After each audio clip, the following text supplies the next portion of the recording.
Next week on Coronation Street, Todd left mortified after Theo's furious outburst, a familiar face returns, and trouble brews at the Rovers. Eva Price makes a surprising comeback to take charge of the pub. Hope points the finger at Jake as her tormentor, and Becky weighs whether to make her move on Lisa. Number 1. Kevin publicly embarrasses Carl. Elsewhere, Dee-Dee shares some positive news with Ollie. The court has officially dropped the case against him. When Ollie finally opens up to his family about the crash, he explains that the real issue was a fraudulent MOT certificate on his car. Kevin, overhearing the conversation in the pub, can't resist taking a dig, pointing across the room at his brother Carl and calling him the expert on dodgy paperwork. The remark sparks a heated argument, and as voices rise, Eva ends up kicking Kevin out of the bar. Enraged and humiliated, Carl later storms over to the garage, determined to confront Kevin for embarrassing him in front of the whole pub. Number 2. Todd attempts to make amends with Theo. At the flat above the corner shop, Todd is left reeling after being publicly humiliated by his partner, Theo. The week before, Theo had lost his temper with Todd, accusing him of being careless with the brand new car he'd bought him. Things had gone downhill when Todd gave Sarah and her son Harry a lift, only for Harry to spill a milkshake all over the back seat. Though Todd had the car thoroughly cleaned, he then accidentally scratched the paint not long after. Hoping to fix the damage before Theo found out, Todd quietly arranged for repairs, but Kevin unintentionally revealed the truth. Theo exploded in anger, and after a heated rant interrupted briefly by Sarah's visit, he told Todd to close his eyes, then poured a bottle of milk over his head.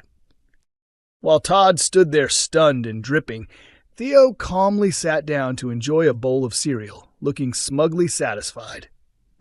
Next week, still shaken by the incident, Todd confides in Sarah, suggesting Theo's temper may be linked to money problems, especially after losing his partnership with Gary at the builder's yard following another meltdown. Sarah advises Todd to walk away, sell the car, and return Theo's money before things get worse. Meanwhile, George tries to lend a hand by giving Theo a list of small household repairs, hoping to distract him and reduce the tension. But as Theo looks over the list, it's obvious he views the offer as patronizing rather than helpful. Number 3. Has Debbie uncovered Carl's secret affair? After being thrown out of the pub once again by Ben during the Halloween bash, Carl ends up sulking in the backyard, only to be found by his secret lover James. Despite all the chaos that's unfolded, James admits he still has feelings for Carl. But their private moment is abruptly cut short when Debbie suddenly appears, leaving it uncertain just how much she's overheard. Already fuming that Carl's fling with Abby wrecked Kevin's marriage, will Debbie realize that Carl's been seeing someone else behind everyone's back too? Later on, Kevin reaches out to his sister, telling Debbie that he misses her and wants to bury the hatchet. The gesture touches her deeply. Spotting his chance, Carl suggests that he and Kevin should also make peace, for Debbie's sake, implying that her memory and confusion seem to be getting worse. But is Carl genuinely worried about her well-being, or manipulating the situation to serve his own agenda? Number 4. Asha finds solace in a kind stranger. As preparations for the quad's 6th birthday celebration get underway at number 5, Asha stops by to lend Gemma a hand. But beneath her cheerful facade, it's clear she's still battling to stay positive after everything she's been through. Stepping outside to take a breather, Asha is soon joined by Gemma, who opens up about her own struggles with depression and how she's learned to manage her darker moments. Asha listens quietly, grateful for the honesty before Gemma heads back inside. Left alone, Asha's composure cracks, Naomi's voice echoing in her mind as painful memories come flooding back. Later, in Victoria Gardens, Maggie stumbles upon Asha and instantly senses her distress. With gentle concern, she encourages Asha to talk about what's really weighing on her. Despite not knowing Maggie, Asha finds herself confiding in her about the pressure of being a paramedic and her recent suicide attempt. Maggie reminds her that she spent her career supporting others through their lowest moments, and that it's time she offered herself the same kindness. The words hit home, leaving Asha tearful yet thoughtful. Could this unexpected encounter mark the beginning of her healing journey? Number 5. Hope points the finger at Jake. Elsewhere on the cobbles, Cassie treats Hope to a spooky Halloween-themed pamper session at the salon. But just as Hope settles into the chair, her phone lights up with yet another nasty, anonymous message.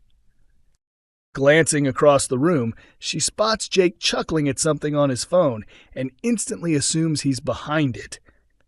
Only a week ago, it seemed like Jake had taken a shine to her, following her around and making his feelings obvious until she told him flat out she wasn't interested. Now certain he's the one tormenting her, Hope loses her temper and publicly lashes out at Jake before storming out of the salon. Later, she corners him in the cafe and, convinced she's caught her bully, grabs his phone and smashes it to pieces in front of everyone. Things quickly spiral when Jake's parents show up to speak with Tyrone about the escalating feud between their kids. But Tyrone is taken aback. Fizz has kept quiet about the whole situation, not wanting to add to his worries. Number 6. Eva Price makes a dramatic return. This week, the mystery buyer of the Rover's return is finally unmasked, and it's a familiar face. After 7 years away, Eva Price is back on Coronation Street. Carla recently let slip that the pub had been sold to someone named Ben, and when he turns up with a removals van on Monday, he's joined by his wife, who's revealed to be none other than Eva herself.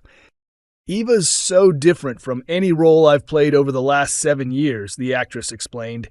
She's fun, impulsive, and still very much in touch with her inner child, though she rarely stops to think about the consequences. She went on to explain that Eva's return isn't filled with tragedy. Eva's actually had a wonderful few years. She's met Ben, they've built a blended family, and she's genuinely happy, which was such a refreshing surprise. When Ben removes Eva's blindfold, she's stunned to discover he's brought her back to Weatherfield, and even more shocked when he reveals that he's bought her the Rover's return as a gift. As Eva gushes over the surprise, Maria can't believe her eyes when she spots her old rival back on the street. I love that the producers wanted to revisit the Maria-Eva rivalry, the actress said. It's very Gail versus Eileen energy, and Eva never lets go of a grudge. Although Eva has happily moved on with Ben, she'll always carry a torch for Aiden, and those emotions may bubble up once more. Let's just say you won't want to see those two near any water features, she teased. Eva's joy grows when Leanne arrives, and the sisters share an emotional reunion after years apart. Hoping to mend fences, Eva encourages Leanne to bring Toya so they can finally talk things through. But Leanne walks straight into the bistro to find Nick on one knee proposing to Toya, and chaos follows. Back at the Rovers, Eva's daughter Susie makes her entrance, followed closely by Ben's son Ollie, revealed to be the same Ollie who's been living on the street since July. After Ollie introduces his girlfriend Dee-Dee to his dad, Ben quietly pulls him aside to discuss a new business idea. Meanwhile, as Eva, Leanne, and Susie try to reconnect, Toya storms into the pub ready for a confrontation. Before it gets out of hand, Eva locks the doors and insists that the sisters finally sort out their differences once and for all.